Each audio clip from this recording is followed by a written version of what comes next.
Time now for Morning Rounds with CBS News contributor Dr. Holly Phillips and our guest, Dr. Howard Sobel. He's an attending dermatologist and dermatologic surgeon at New York's Lenox Hill Hospital. First up, with many people heading to the beach this weekend for the unofficial start of summer, a new report finds most Americans are still not using sunscreen. As we say in our house, that's a poor choice. Holly, what does this report find? Right. Well, this was a survey released actually by the CDC. And I guess it's not surprising that many of us aren't perfect when it comes to putting on sunscreen, myself included, you know, the way all the research says we should, both to prevent signs of aging and also, of course, to prevent skin cancer. But I will say the numbers here were really striking. Just 14% of men and 29% of women actually apply it on a regular basis to their face or hands or other exposed parts of their body. You know, what's interesting, in part, men saw sunscreen as a more feminine product, so they were less likely to use it. And there's some misconceptions out there, you know, namely many people of color feel like you can't get skin cancer, which just isn't the case. We absolutely can get skin cancer. And what's also notable is that when people of color get skin cancer, it's diagnosed later, and hence it's more deadly. So give us a frame of reference then. I mean, how crucial is sunscreen to all those people out there who say, I don't wear it? Well, there's two forms of aging, intrinsic and extrinsic. And photoaging, I mean, there's nothing worse than that. Probably 80% of our aging comes from the sun. The hyperpigmentation, skin cancers, the loss of elasticity, fine lines, wrinkles. You know, the best case was I had a patient come into my office. He was a truck driver, and he had one arm outside the truck for 40 years. He was 50, 60 years of age. His arm looked like a 90-year-old man. Right. You looked at the other arm, it looked like a 40, 50-year-old man. Right. And that was a good control.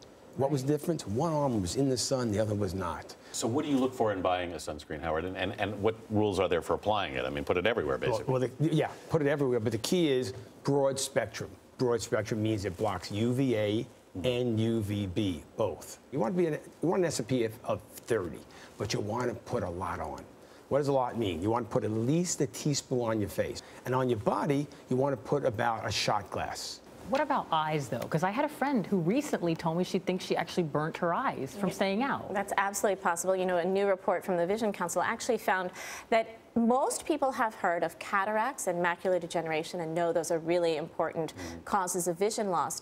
But many of those people aren't aware that sun exposure actually raises your risk of getting both of those. So again, with sunglasses, just like Dr. Sobel was saying, UVA and UVB protection, as well as our kids. You know, the ocular lens in kids is more sensitive to sun, and once the damage has been done, it can't be reversed. So we all need to wear it. At the same time, we're told a little bit of sunshine is good for us. Right. So how do we balance these two things, Holly? Right. You know what? And it makes complete sense to me that there's been a little pushback. So we've had this great public health awareness campaign, right, to raise awareness of skin cancer and the importance of protecting our skin.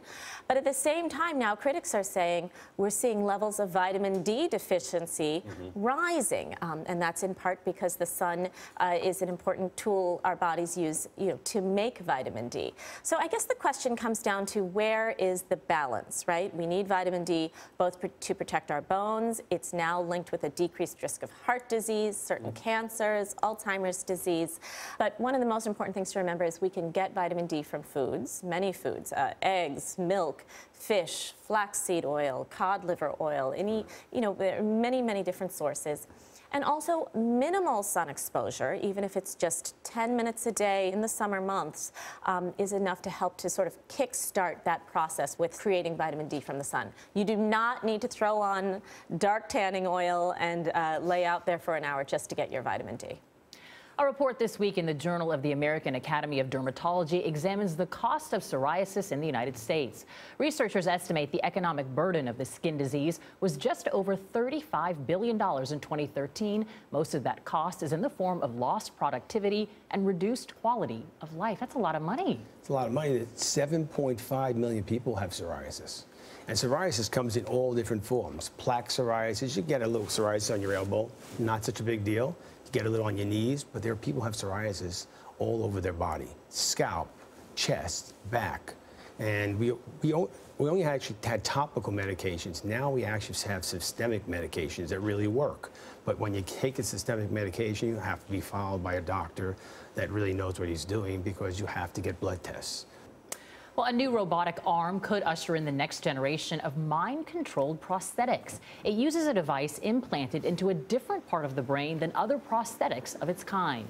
The arm allowed one paralyzed man to perform tasks like grabbing and taking a drink using his own thought and imagination. Researchers say the new development could produce neuroprosthetics with more fluid and natural motions. Unbelievable. It's so unbelievable. You know, what I really found striking, the researchers say the next step is to target the sensory cortex in the brain, which would mean that a person with a prosthetic limb would be able to feel as well.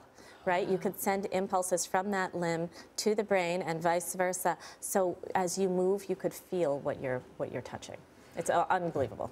Finally, if you find yourself eyeing the chips or cookies at your Memorial Day barbecue, your memory might be the reason. In a new study, Swiss researchers found the stronger your memory of a certain food, the more likely you are to choose it, even if it isn't the most attractive option. This explains my attraction to Oreos, yes? I'm Doritos. I'm right there with you. Strong memories. Yeah, that time of year, a lot of people are on diet, so it really depends. You know, if you're not on a diet that time of year, yeah, Oreos. Yeah, right, you remember. Exactly. And so, but this time of year, actually, I was on a diet last year, so I don't remember the Oreos. This year, I'm not. So the Oreos, I'm in. I'm all in this year.